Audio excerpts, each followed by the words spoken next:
আসসালামু আলাইকুম। আশা করি আপনারা সবাই ভালো আছেন।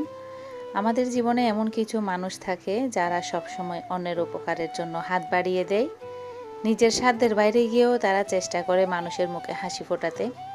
কিন্তু অদ্ভুত এক নিয়ম হলো, যাদের জন্য আমরা সবচেয়ে বেশি করি, মাঝে মধ্যে তারাই আমাদের সবচেয়ে গভীর ক্ষতটা দিয়ে যায়। আজকের ব্লগে আমি এই কষ্ট আর তা থেকে উত্তরণের উপায় নিয়ে কিছু কথা বলতে চাই।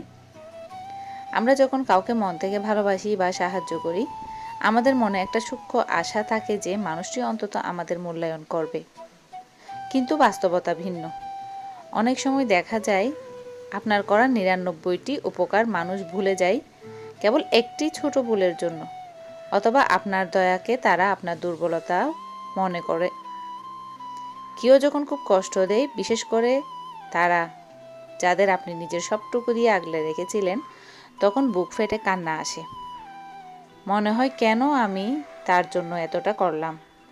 কিন্তু একটা কথা মনে রাখবেন, উপকার করার গুণটা আপনার ব্যক্তিত্ব, আর কৃতজ্ঞতা না জানানোটা তাদের চরিত্র। কাউকে সাহায্য করে আপনি ছোট হননি, বরং আপনার মনের বিশালতার পরিচয় দিয়েছেন। যারা আপনার ভালো মনের সুযোগ নিয়ে আপনাকে কষ্ট দিচ্ছে, তারা আসলে আপনাকে হারালো, আপনি তাদের হারাননি। তাহলে কি আমরা মানুষের উপকার করা ছেড়ে দেব? একদমই না।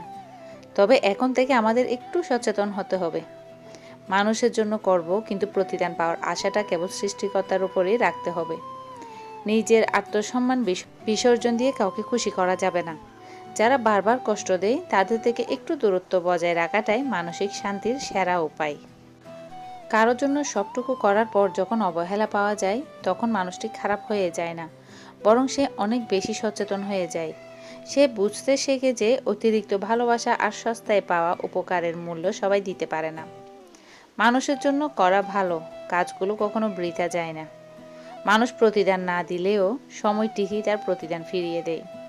তাই কেউ আপনার সরলতার সুযোগ নিলে আফসোস করবেন না। মনে রাখবেন, ঠকানোর চেয়ে ঠকে যাওয়া অনেক বেশি সম্মানের।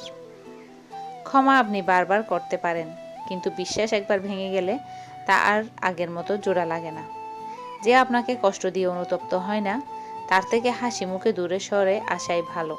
সবাইকে খুশি রাখার দায়িত্ব আপনার নয়। আয়নার সামনে দাঁড়িয়ে যে মানুষটিকে দেখছেন, তাকে খুশি রাখাটাই আপনার প্রথম কাজ। কারণ দুনিয়া উল্টে গেলেও এই মানুষটি সারা জীবন আপনার পাশে থাকবে। সময় যখন খারাপ যায়, তখন মানুষের আসল রূপ চেনা যায়।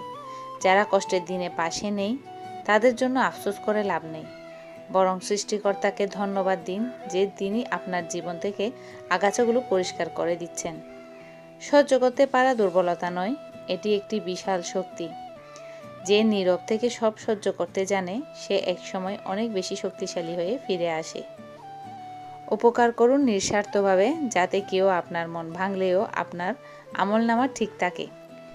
আজকের জন্য এ পর্যন্তই। আল্লাহ হাফেজ।